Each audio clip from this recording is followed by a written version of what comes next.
السلام علیکم ناظرین، ناگزیر ڈیجیٹل کے پروگرام پاگل خانہ کے ساتھ میں ہوں شہزاد ملک، اور اس پروگرام میں ہم اب نارمل سماج کے بیمار رویوں کو زیر بحث لاتے ہیں، اور میرے ساتھ معروف تجزیہ کار جناب دلاور بخاری صاحب موجود ہیں۔ حسب معمول ان کے ساتھ ہماری مختلف اہم موضوعات پہ بات چیت ہوتی ہے۔ آج کا ہمارا موضوع ہے 24 نومبر، اسلام آباد کے لیے ایک اور تھریٹ اور امین گنڈا پور صاحب کی دھمکیاں۔ جناب دلاور بخاری صاحب، آپ بتائیے، کیا یہ دھرنے، دھمکیاں، احتجاج اسلام آباد کا مستقل مقدر بن گیا ہے؟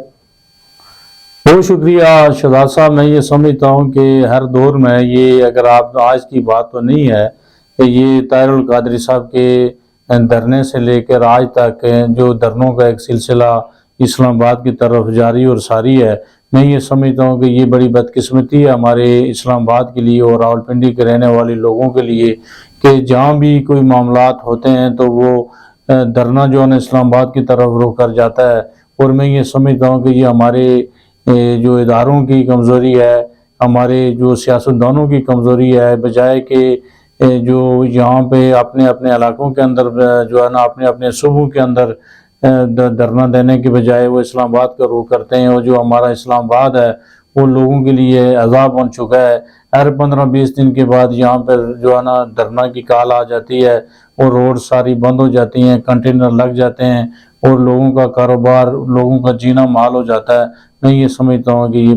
بہت بڑی پریشان کن بات ہے۔ اسلام آباد کی جو شہری آبادی ہے وہ سمجھ لیں، عمران خان صاحب تو خود اڈیالہ جیل میں ہیں، لیکن یہ دونوں شہر بھی ایک جیل کا منظر پیش کرتے ہیں۔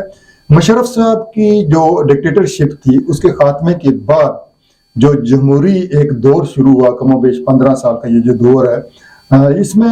حالانکہ لولی لنگڑی ایک جمہوریت تھی دلاور بخاری صاحب، لیکن اس جمہوریت کو ڈیریل کرنے کے لیے اور خاص طور پر پچھلے 10 سالوں میں جو دھرنا بازی کی گئی، آپ کیا سمجھتے ہیں اس کے پیچھے بھی کوئی سازشیں تھیں؟ دیکھیں، آپ کو یاد ہوگا جب عمران خان صاحب نے پہلا دھرنا لگایا تھا اور وہاں پر بہت لانگ ٹائم وہ دھرنا اسلام آباد میں چلا، اور وہاں پر ایک لوگوں کے لیے ایک سیر و تفریح کا وہ مرکز بن گیا، اور لوگ شام کو دن کو اپنا کام ختم کر کے تو اسلام آباد کی طرف جاتے تھے کہ چلو آج وہاں پر فلانا کا آج وہ پروگرام ہے، ڈانس پارٹی وغیرہ ہے، اور وہاں پر لوگ انٹرٹینمنٹ کے لیے وہاں جاتے ہیں۔ لوگوں کا ایک مائنڈ سیٹ بن گیا، اور آپ نے دیکھا کہ جو کاروباری لوگ تھے ان کے لیے تو وہ عذاب تو تھا ہی تھا۔ تو میں یہ سمجھتا ہوں کہ آپ کو یاد ہوگا کہ شاید جب اس دوران چائنا کا وزیر اعظم آ رہا تھا، وہ اس دھرنے کے باعث ہمارا وہ نہیں آ سکا، اور کتنا نقصان ہوا، وہ بھی ایک بہت بڑی ڈیل تھی، وہ بھی نہیں ہو سکی۔ تو میں یہ سمجھتا ہوں کہ یہ جو ہونے والی چیز تھی وہ نہیں ہو سکی، اور مزید ظاہر ہے اس کے پیچھے جو محرکات ہیں وہ آپ کو بھی پتہ ہے، سارے لوگوں کو بھی پتہ ہے۔ تو میں یہ سمجھتا ہوں کہ ہمارے جو سیاستدان ہیں ان کو اور ہمارے کارکنوں کو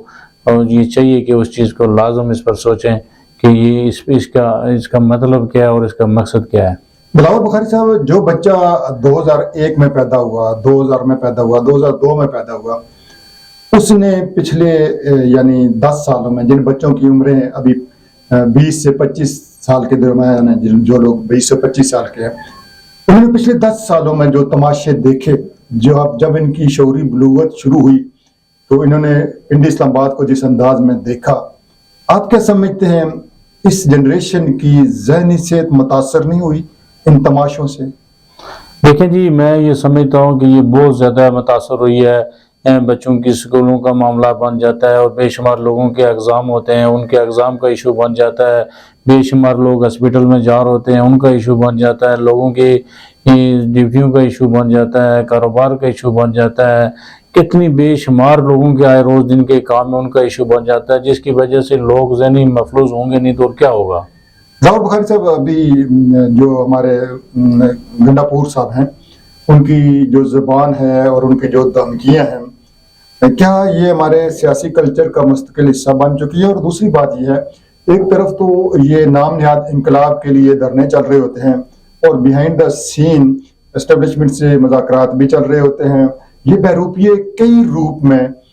آ کے ایکسپوز بھی ہوتے ہیں، اس کے باوجود عوام ان کے ساتھ کیوں نکلتے ہیں؟ دیکھیں، میں آپ کو بتاتا ہوں کہ لوگ جو نکلتے ہیں وہ عمران خان کی یہ کال پر نکلتے ہیں لوگ، عمران خان کے جو ہے نا چاہنے والے بے شمار ہیں، اس میں سے یہ دوہرائی بات اس میں ہے نہیں ہے، لوگ اس کے کال پر نکلتے ہیں، لیکن کارکن ہیں وہ اپنی نظری پارٹی کے لیے نکلتے ہیں، لیکن وہ جب وہ آ جاتے ہیں تو اس کے ساتھ یہ جو بروپی ہے ان کے ساتھ ہاتھ کر جاتے ہیں، جس طریقے سے پچھلی دفعہ بھی جو ان کے جو کارکن آئے تھے ان کے ساتھ ہاتھ ہو گیا تھا۔ میں یہ سمجھتا ہوں کہ اگر اس دفعہ عمران خان خود کال نہ دیتے یا خود کال نہ دیں تو وہ والا کبھی بھی اس طریقے کا ان کے پاس اتنا بڑا اجتماع یا جم گٹھا نہیں ہو سکتا، کیونکہ جو کارکن ہیں وہ سمجھ چکے ہیں کہ اصل حقائق کیا ہے۔ اچھا، بے شک ہم یہ مان لیتے ہیں کہ چلو یہ عمران خان کے لور ہیں، کیا یہ جو ڈو اینڈ ڈائی کی جو ان کی صورتحال ہے اور یہ جو کہتے ہیں جی ہم تو یہ ہماری آخری اٹیمپٹ ہوگی، کیا ان دھرنوں سے عمران خان کی آزادی ممکن ہے یا اس کے لیے جوڈیشری کا کوئی رول بنتا ہے، اسٹیبلشمنٹ کوئی کردار ادا کرے گی یا حکومت اپنی پالیسی بدلے گی؟ کیا لوگوں کے آنے سے خان صاحب کو رہائی مل جائے گی؟ دیکھیں جی، یہ تو کبھی اس طرح ممکن نہیں ہے کہ لوگوں کے ہزاروں نہیں لاکھوں لوگ بھی آ جائیں گے اور روڈیں اگر بند کر جائیں گے تو ان کو عمران خان کو رہائی مل جائے گی۔ یہ ایک ملک ہے، اس کا ایک دستور ہے، اس کا ایک آئین ہے، اس کے مطابق یہ ملک چلتا ہے۔ یہ کبھی بھی یہ لوگوں کی سوچ ضرور ہو سکتی ہے لیکن ایسا ممکن نہیں ہے۔ میں یہ سمجھتا ہوں اگر یہ پی ٹی آئی واقعی جمہوری پارٹی ہے تو اس کو جمہور پر یقین رکھنا چاہیے، اس کو جمہوری روایات کو برقرار رکھنا چاہیے، اس کو جوڈیشل پر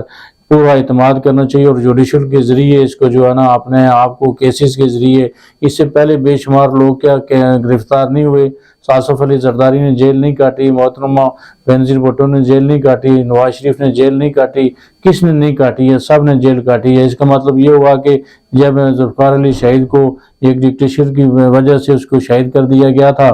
تو اس ٹائم تو یہ چاہیے تھا کہ پورا ملک جو ہے نا وہاں پر تباہی کی بربادی کا باعث بن جاتا۔ اس کو بھٹو کے اتنے چاہنے والی دنیا تھی جس بھٹو نے اس ملک کو آئین دیا تھا، لیکن اس ٹائم بھی انہوں نے ایسا نہیں کیا۔ اسی طریقے سے محترموں کو شہید کیا گیا اسی لیاقت باغ کے اندر، تو وہاں پر بھی ملک کا اس ٹائم بھی تاس ناس ہو سکتا تھا، لیکن پھر بھی اس ٹائم بھی زرداری صاحب نے پاکستان کھپے کا نعرہ لگا کر یہ کہا جی کہ ہم ملک کے اندر کسی کو انتشار نہیں کرنا چاہتے ہیں، ہم قانونی جنگ لڑیں گے۔ تو وہی یہی ہے کہ ان کو قانون پر، ان کو آئین پہ، ان کو جوڈیشری پہ جو اعتبار ہونا چاہیے۔ باقی جو آپ نے کہا کہ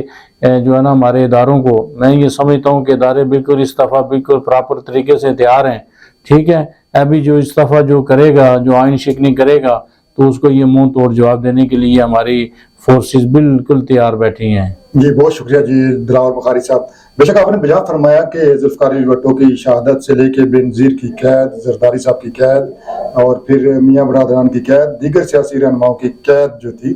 وہ بھی ایک المیہ ہی تھا ہماری تاریخ کا۔ خان صاحب صرف 1.5 سال میں تھک گئے ہیں، ڈو اور ڈائی پہ پہنچ گئے ہیں۔ سیاست میں کبھی شاید ایسے منظر کبھی نہیں آتے، مرنا تو خیر نہیں، سیاستدان کا کام ہوتا ہے کہ لوگوں کو زندگیاں دے۔ ان بیمار سوچوں، بیمار رویوں کے تدارک کے لیے بھی ہمارے سیاستدانوں کو کچھ کرنا چاہیے۔ پروگرام پاگل خانہ سے شہزاد ملک کو دیجیے اجازت، حاضر ہوں گے کسی نئے موضوع کے ساتھ۔ اللہ نگہبان۔